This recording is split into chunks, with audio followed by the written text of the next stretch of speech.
Hello everyone, welcome to Target Self Study. तो आज मैं आप लोगों के लिए कुछ क्वेश्चन लेके आई हूँ।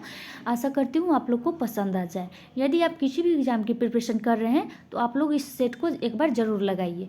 और मैं एक बात और कहना चाहूँगी कि आप इस सेट को लगा रहे हैं तो एक कॉपी और पेन लेकर ज़रूर बैठें और अपना स्कोर करते रहे कि आपका कितना सही आ रहा है, ताकि इससे आपको पता चलेगा कि आपका स्कोर कितना है। और मुझे भी कमेंट करके ज़रूर बताएं। तो आशा करती हूँ आप लोग इस सेट को ज़रूर लगाइए। चलिए आगे बढ़ती हूँ। देखिए आगे का क्वेश्चन दिया गया है, गजनवी का वह प्रथम शासक कौन था जो खलीफाओं से सुल्तान की उपाधि धारण ग्रहण कर सुल्तान कहलाने वाला प्रथम शासक बना। तो ये थे अल्पतगीन। सही उत्तर हो जाएगा इसका अल्पतगीन। आगे दिया गया है, मोहम्मद गजनवी के समय ये सभी आक्रमणों में महत्वपूर्ण दिया गया है कि मोहम्मद गजनवी के समय सभी आक्रमणों में सर्वाधिक महत्वपूर्ण आक्रमण कौन सा था। तो ये था सोमनाथ मंदिर पर आक्रमण, और ये किया गया था 1025 से 26 ईस्वी में। सही उत्तर हो जाएगा ऑप्शन सी। सोमनाथ का मंदिर जो था ये सर्वाधिक महत्वपूर्ण आक्रमण था। आगे दिया गया है, मोहम्मद गजनवी के समय भारत पर आक्रमण का उद्देश्य क्या था। मोहम्मद गजनवी ने जब भारत पर आक्रमण किए थे तो उस समय उनका उद्देश्य क्या था ये बताना है। तो उनका उद्देश्य था कि मध्य एशिया में एक बड़े साम्राज्य की स्थापना के लिए बहुत ज़्यादा से ज़्यादा धन इकट्ठा करना। तो सही उत्तर हो जाएगा इसका ऑप्शन डी।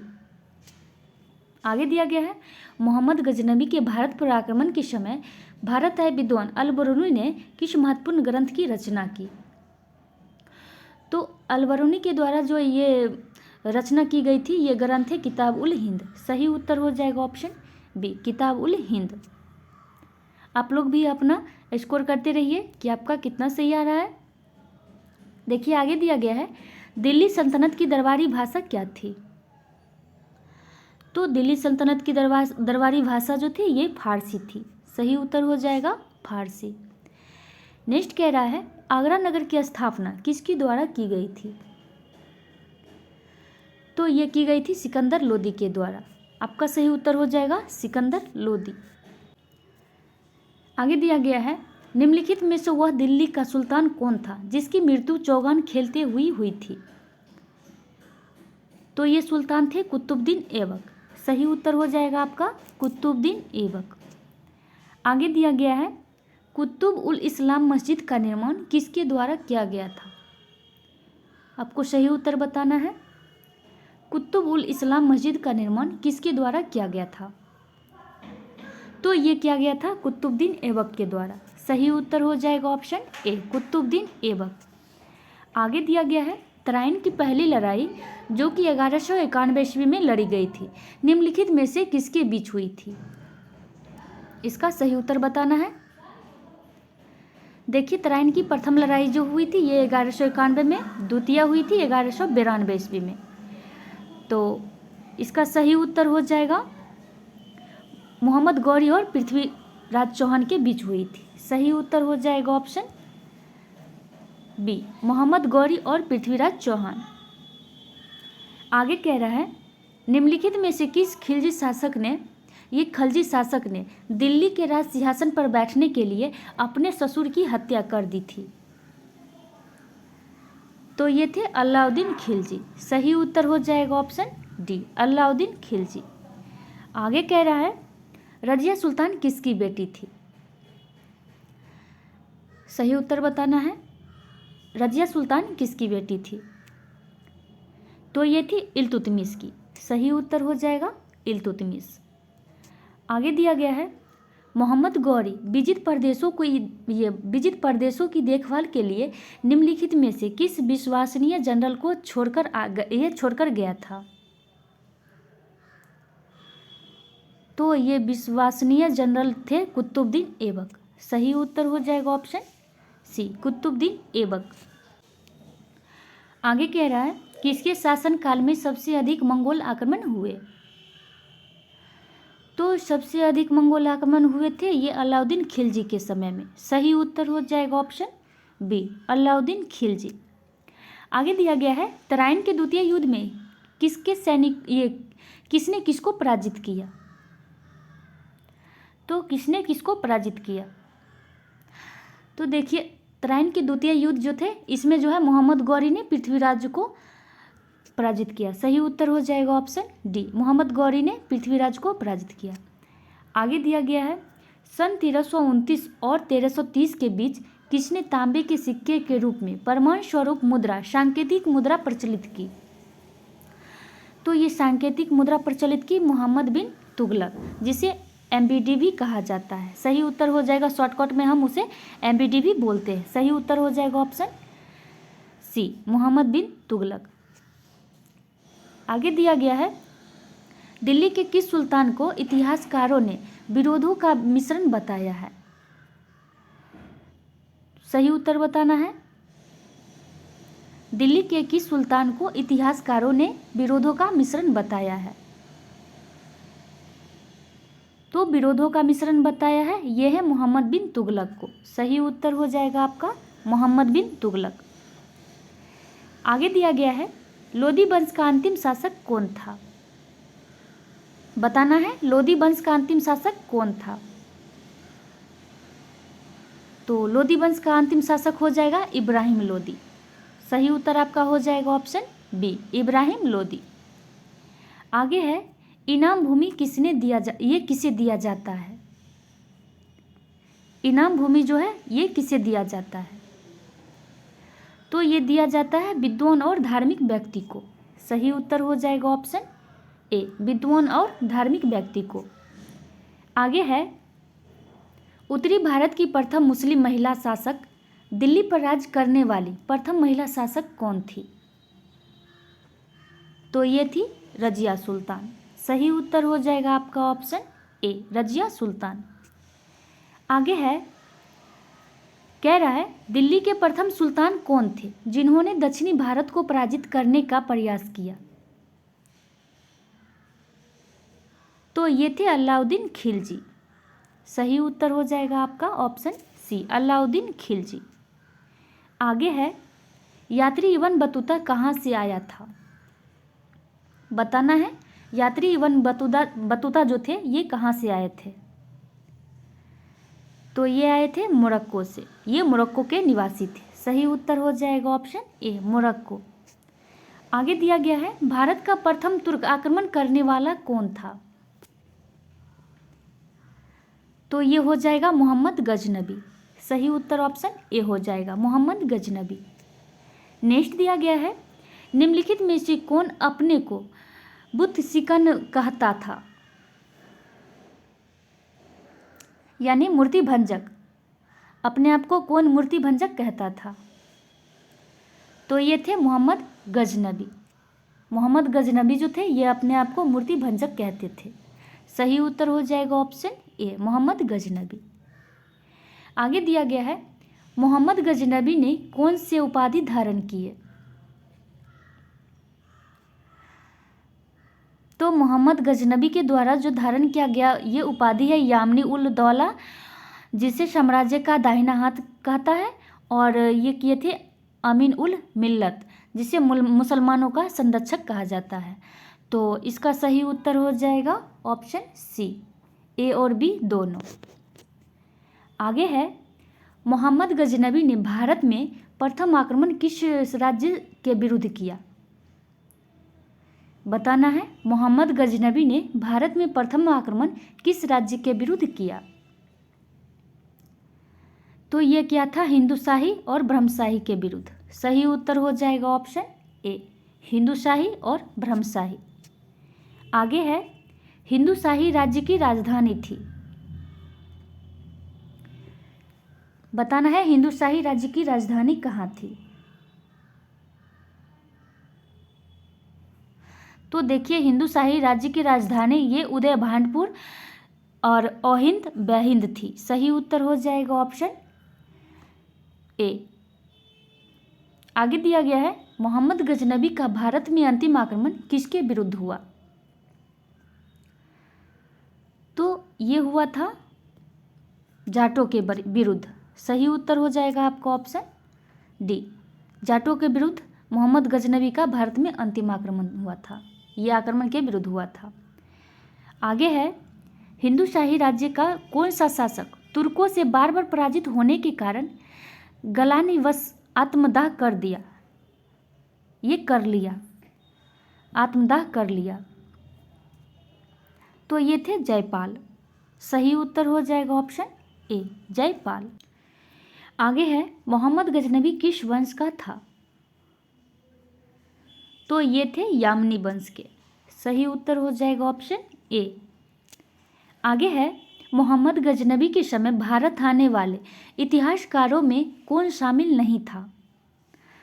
तो बताना है मोहम्मद गजनबी के साथ भारत आने वाले इतिहासकारों में कौन शामिल नहीं था।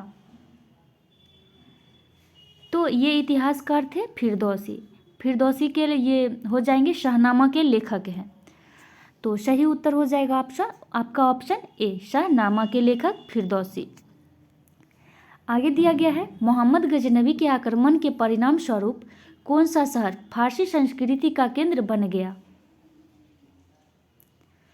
तो ये थे लाहौर। सही उत्तर हो जाएगा ऑप्शन ए, लाहौर।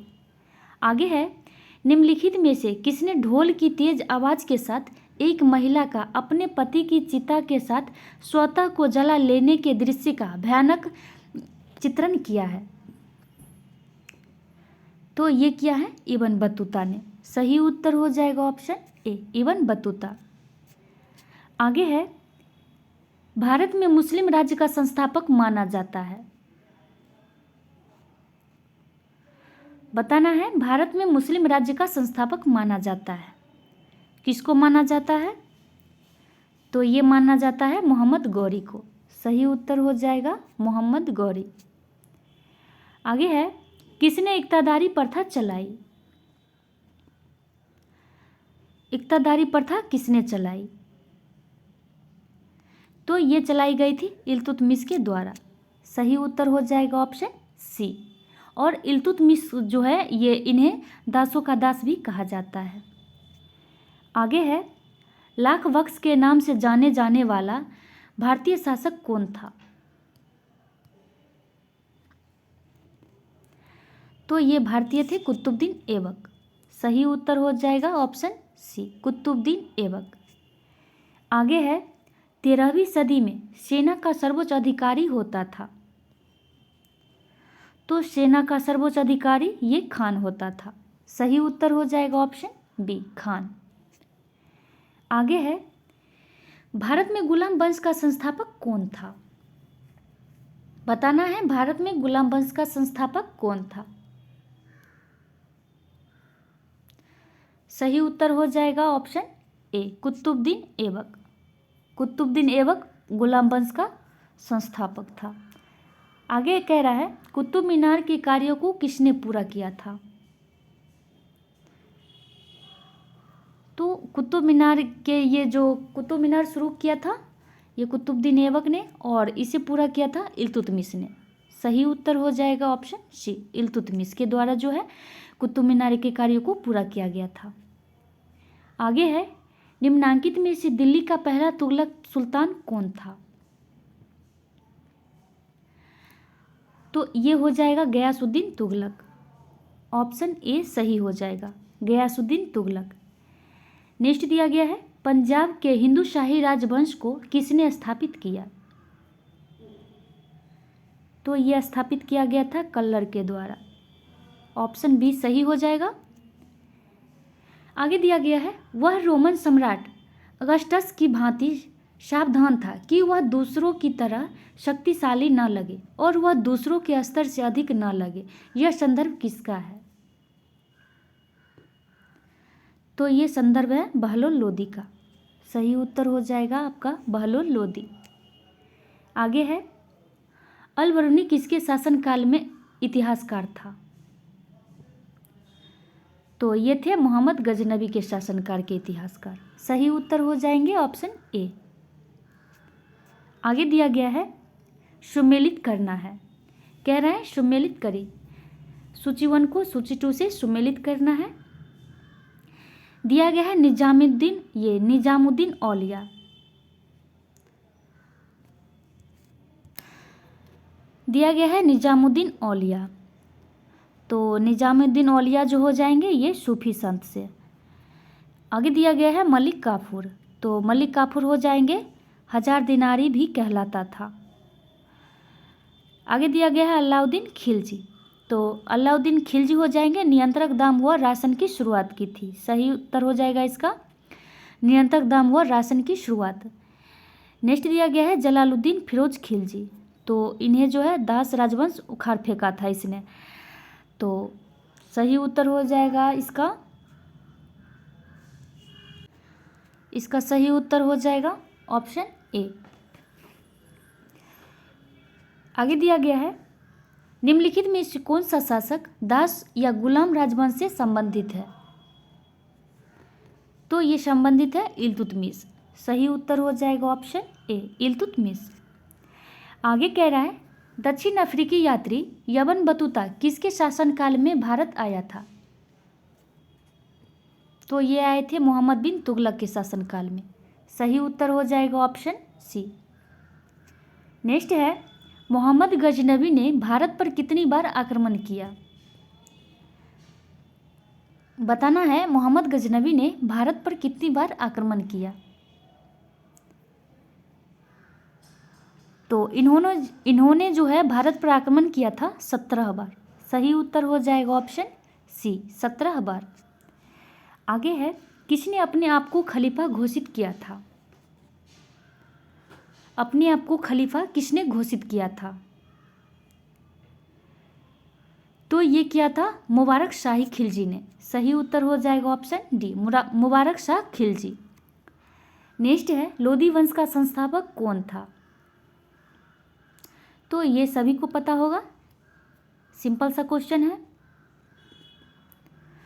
तो लोदी वंश के संस्थापक हो जाएंगे बहलोल लोदी। सही उत्तर हो जाएगा ऑप्शन सी। आगे दिया गया है भारतीय इतिहास में बाजार नियमों या मूल्य नियंत्रण पद्धति की शुरुआत किसने की थी? तो ये की गई थी अलाउद्दीन खिलजी के द्वारा। सही उत्तर हो जाएगा ऑप्शन डी अलाउद्दीन खिलजी। आगे कह रहा है राज्य संबंधों में उलेमा के दखल का विरोध किस सुल्तान ने किया था? तो ये किया गया था अलाउद्दीन खिलजी ने। ये अलाउद्दीन खिलजी के द्वारा किया गया था। सही उत्तर हो जाएगा ऑप्शन बी। आगे है अल बरूनी द्वारा रचित पुस्तक किताब उल हिंद या तारीख उल हिंद में किन विषयों की समीक्षा की गई है? तो इसमें समीक्षा की गई है भारतीय गणित की, भारतीय इतिहास, भूगोल और खगोल विज्ञान, दर्शन, सभी के बारे में जो है समीक्षा की गई है। सही उत्तर हो जाएगा ऑप्शन डी इनमें से सभी जो है इसमें समीक्षा की गई है। आगे है अल बरूनी का पूरा नाम क्या था? बताना है अल बरूनी का पूरा नाम क्या था? तो इनका पूरा नाम हो जाएगा अबू रेहान मोहम्मद। सही उत्तर हो जाएगा ऑप्शन ए अबू रेहान मोहम्मद। आगे दिया गया है अल बरूनी के अनुसार अत्यंज यानी चतुर्वर्ण के नीचे का वर्ग में शामिल थे। तो इसमें शामिल थे धोबी, मोची, जादूगर, डालिया व ढोल बजाने वाले। और इसमें शामिल थे नाविक और मछुआ, ब्याद और जुलाहा। ये सभी जो थे इनमें शामिल थे। सही उत्तर हो जाएगा ऑप्शन सी। आगे है 11वीं सदी के भारत का दर्पण किसे कहा जाता है?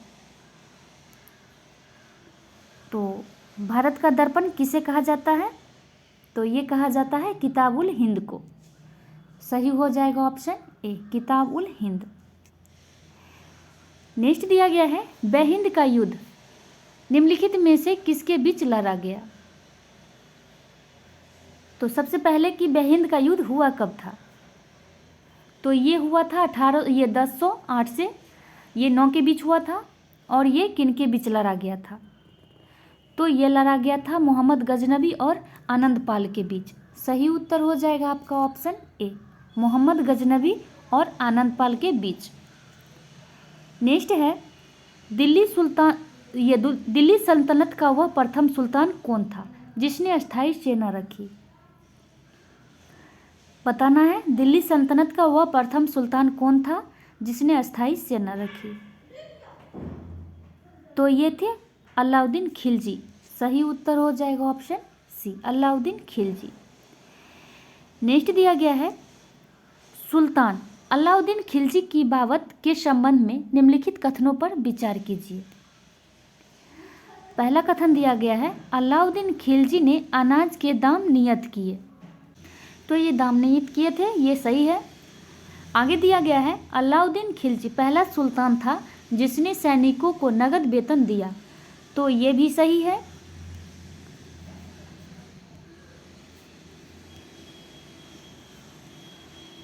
आगे कह रहा है अलाउद्दीन खिलजी के शासनकाल में किसानों द्वारा दिए गए भू राजस्व का अंश फसल के आधे तक बढ़ा दिया गया था। तो ये भी सही है। सही उत्तर हो जाएगा ऑप्शन डी, सभी जो हैं ये सही हैं। आगे है दिल्ली के निम्नलिखित सुल्तानों में से किसने तैमूरी शासक मिर्जा शाहरुख के अधिराज्य में अपना स्वीकार किया। बताना है दिल्ली के निम्नलिखित सुल्तानों में से किसने तैमूरी शासक मिर्जा शाहरुख के अधिराज्य में अपना ये आना स्वीकार किया।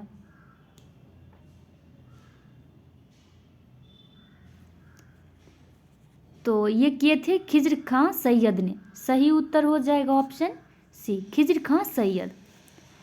नेक्स्ट दिया गया है निम्नलिखित में से कौन गुलरुखी के उपनाम से कविताएं लिखा करता था। बताना है निम्न में से कौन गुलरुखी के उपनाम से कविताएं लिखा करता था। तो ये थे सिकंदर लोदी। सही उत्तर हो जाएगा option D, Sikandar Lodi. Next दिया गया है निम्न में से कौन सा कथन रजिया सुल्तान के संबंध में असत्य है। बताना है रजिया सुल्तान के संबंध में जो है कौन सा कथन असत्य है।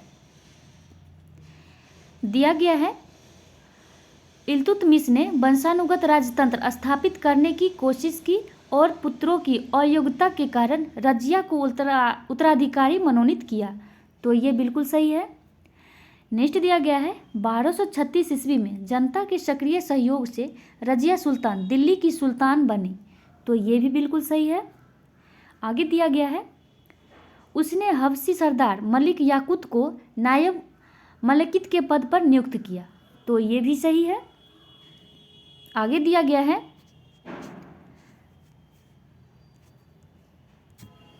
रजिया ने सर्वप्रथम तुर्क सामंत वर्ग की शक्ति को सुदृढ़ता प्रदान की कोशिश की और गैर तुर्की शासक वर्ग को शक्तिविहीन बना दिया। तो ये ही असत्य है। तो ये सही नहीं है। सही उत्तर इसका हो जाएगा ऑप्शन डी। नेक्स्ट दिया गया है कह रहा है निम्न में से कौन सा कथन बलवन के संबंध में असत्य है। तो बलवन के संबंध में असत्य कथन है, ये बताना है। दिया गया है उसने चालीसा दल से संबंधित सामंतों का दमन किया। ये बिल्कुल सही है। बलवन के द्वारा जो है चालीसा दल ये सामंतों का दमन किया गया था। आगे दिया गया है कानून एवं व्यवस्था की बहाली के लिए उसने लौह एवं रक्त की नीति अपनाई। ये अक्सर एग्जाम में पूछा जाता है कि लौह एवं रक्त की नीति ये अपनाने वाले कौन थे। तो ये थे बलवन। बिल्कुल सही है।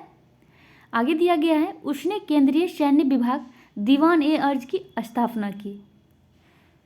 तो ये भी सही है।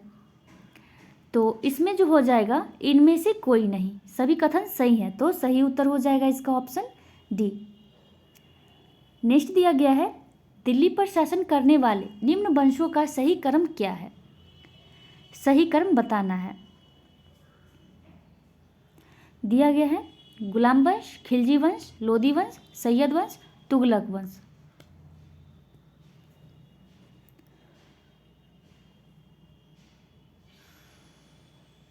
तो इसमें हो जाएगा सबसे पहले हो जाएगा गुलाम वंश, फिर हो जाएगा खिलजी वंश, उसके बाद हो जाएगा तुगलक वंश, उसके बाद सैयद वंश और फिर लोदी वंश। तो सही उत्तर हो जाएगा इसका ऑप्शन बी। नेक्स्ट दिया गया है मोहम्मद गौरी के आक्रमणों का निम्न में से कौन सा परिणाम सही है? ये सही नहीं हुआ।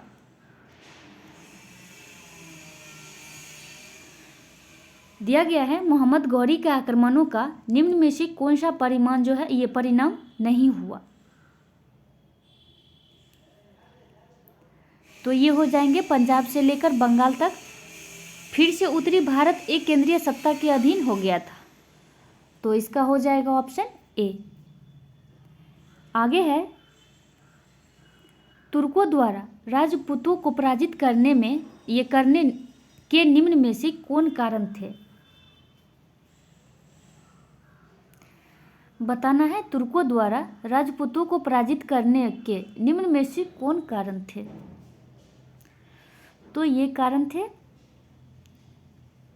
उनके समाज का पृथकतावादी एवं अनुदार होना, असमानता पर आधारित जाति व्यवस्था और विज्ञान एवं प्रौद्योगिकी की अवनति। सही उत्तर हो जाएगा इसका ऑप्शन सी। उनकी समाज का पृथकतावादी एवं अनुदार होना, असमानता पर आधारित जाति व्यवस्था और विज्ञान एवं प्रौद्योगिकी की अवनति। नेक्स्ट दिया गया है गुलाम वंश के आरंभिक शासकों का निम्न में से कौन सा सही अनुक्रम है? सही अनुक्रम बताना है।